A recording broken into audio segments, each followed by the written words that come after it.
Throughout history, there have been countless unexplainable stories, events, and moments captured on audio. These horrifying tapes were archived, never to be heard again. Until now. These are the tapes of trepidation.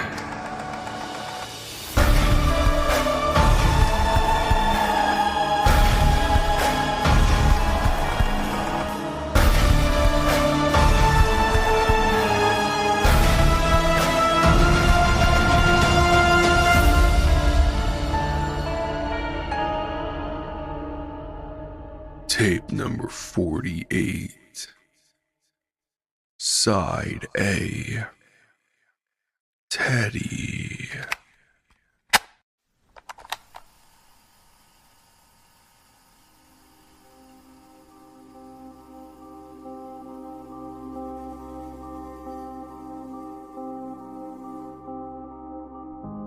My sister had a teddy bear, a scary teddy bear. I do not know why, but it creeped me out. It was just so disturbing to me. The thing had eyes that looked so real. It was as if it was made from a real bear, and his face was just blank and unsettling. I started to get weird feelings about the bear when my sister first got it. She was only a baby at the time, and I was about 4. We had a dog, you see, and he had a habit of eating things, so my mother always had to put it on the small cabinet in the corner of the hallway upstairs. Every time I went up those stairs, I saw that creepy bear suddenly glare around the corner at me, as if it was watching me. This wasn't the weird part. It started to get really strange about 5 years later, at the age of 6 or 7. My sister had lost interest in the bear, so my mother just threw it in the old toy cupboard. The only problem was, that cupboard was in my room. When I was 9, old enough to stay on my own and go to bed without any assistance, I would get into bed every night and turn my lamp off. This is when it got scary. As I was getting some sleep, I suddenly remembered Mom putting that teddy bear in the cupboard. I slowly turned and looked across my room to see it through the glass. My heart suddenly stopped as I thought about all the horrors the plush had caused me. But at the age of 9, I wanted to grow up and lose my fears. So I shook it off and put my head back on the pillow. When I got up to pull my sheets on a bit further, I noticed something that would scar me for life. There, sitting at the end of my bedroom, was the teddy. I sat there staring at it for about a minute. My heart started beating normally again. When I needed to yawn, I closed my eyes. I opened them to see the teddy sitting closer to my bed. At this point, I was really freaked out. I started to move back to the wall and looked around to see if there was any sign that anyone had come in. When I looked back to see the teddy on the end of my bed, I was so startled that I almost fainted from fear. When I blinked, it had gone. I looked around. To my relief, I saw no sign of it. I sat my head back down on my pillow, hoping for some sleep. Then I opened my eyes. It was above my head, staring straight down. I screamed as it lunged down at me. I will never see a bear the same way again. A few years later, after years of horror, I burnt it.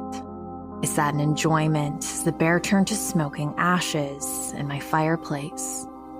I've lived my teenage life through adolescence.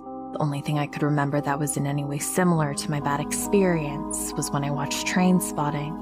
The fucking baby scene shocked me so badly. But other than that, all was well. When I turned 19, I was about to move into my new home.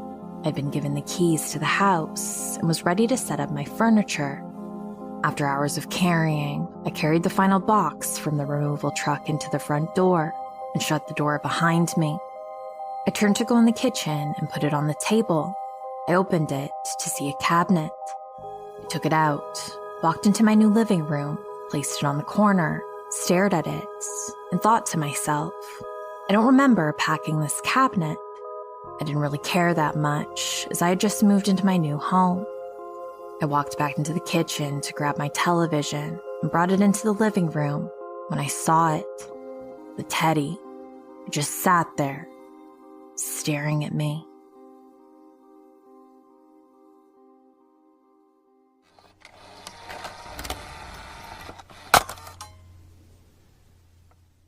Side B. The Secret Lives of Toys.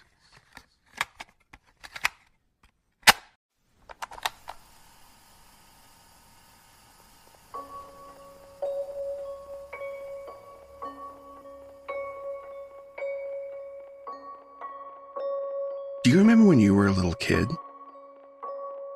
Almost every child with toys had one similar thought. What would happen if toys could come to life? What if they came to life anyway, when we didn't know? Maybe they only did it when we were sleeping or weren't home. After all, haven't strange things happened to you as a child? Did anything ever happen with your toys that you can't explain? It makes you wonder sometimes, doesn't it?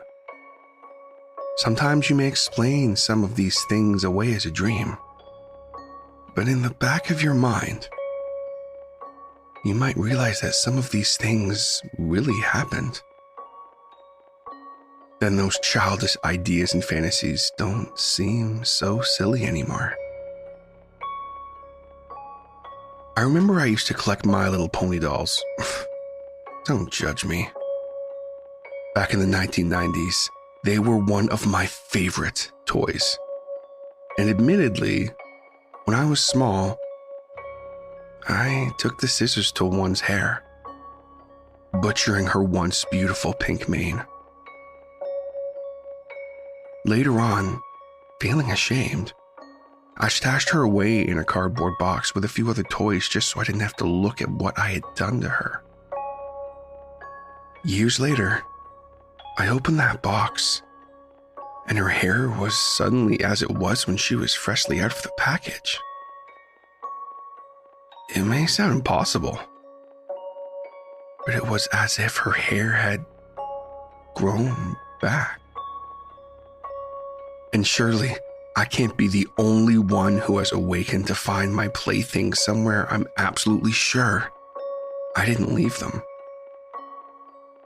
The strangest part of all is that I know that nobody else touched them while I was at rest. It was as if they had sprung to life and placed themselves where they wished of their own free will. I tried to understand why Mr. and Mrs. Flopsy were sitting at the tea table, seeming to stare at me expectantly, when nobody had been in my room for the entire night. And they were previously sitting on top of the toy box. I also clearly recall one incident in which there was a clown toy I had from when I was small sitting in my closet. I was digging through my things, trying to minimize my inventory before I moved. There were many articles of clothing I knew I would never wear again, and even more toys that I knew I wouldn't even touch. Why would I want to keep them if they were just gathered dust? When I began looking around in my closet, I saw a clown toy on the shelf. I recoiled in faint disgust. I remembered it vaguely from when I was little. It was round on the bottom, so it would bobble around instead of just topple over at the whim of an infant. I remember as a small child, I cried at the sight of it. Its smile looked menacing and hateful. I didn't even know what it was doing in my closet. I couldn't imagine any child wanting the ominous toy clown, so I simply threw it away in the garbage. 2 days later, I resumed clearing out the closet, only to see the toy where it had previously waited for me. This may not be enough proof for you. And anyhow, people tell stories all the time, don't they? But think back. Has anything like this ever happened to you? Have you ever been stirred from your sleep by the sound of a wailing baby doll? Have you ever found an unfamiliar plush toy that seemed to be waiting for you to pick it up and take it home? And everyone knows that Barbie likes to randomly shed her clothes. Have you ever thought that maybe when you're away, that the toys want to play their own games?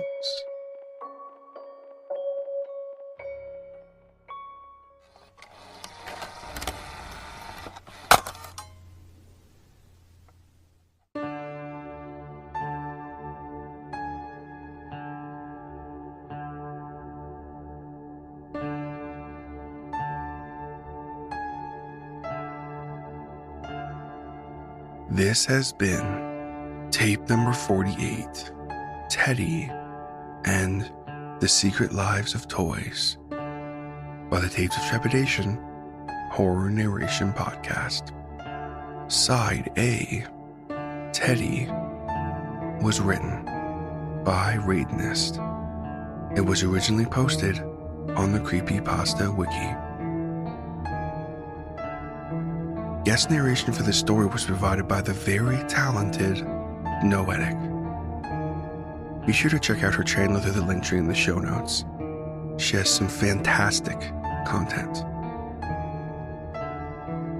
Side B, The Secret Lives of Toys, was written by the great Shinigami.Eyes and was originally posted on the Creepypasta Wiki.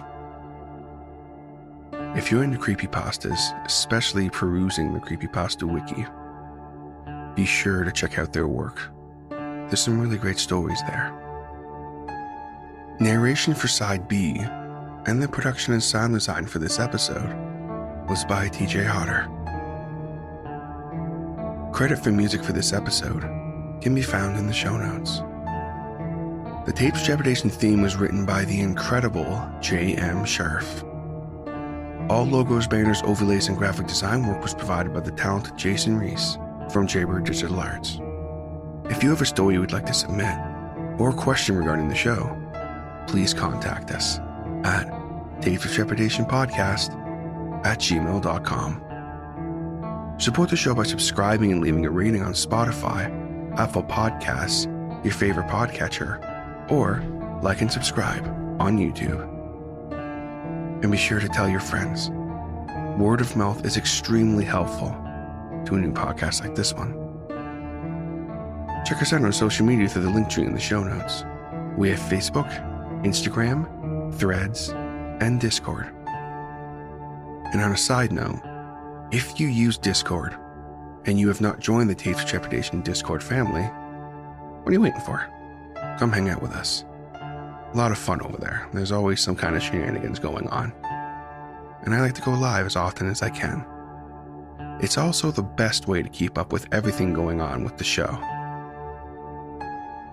And if you'd like to support the show a little more, including getting some bonus content, consider joining the Tapes of Trepidation Patreon, where for as little as $5 a month, you can gain access to monthly bonus short story narrations, the weekly behind-the-scenes podcast within the archive, and more. Come, join us, and become trapped within the archive. Just like my current patrons. Neil Skarupa of Neurotic Voice, Doozer Pindan, Ronan Komori, Eric Phones, and Patrick Stewart. Thank you all so much for the support. All content used on Tapes of Trepidation is either original, used with permission, or is available on your Creative Commons share-alike license. All rights reserved, unless otherwise stated. This podcast and its content may not be redistributed or rebroadcasted without the express written consent of Tapes of Trepidation and the story's author. Thank you so much for listening.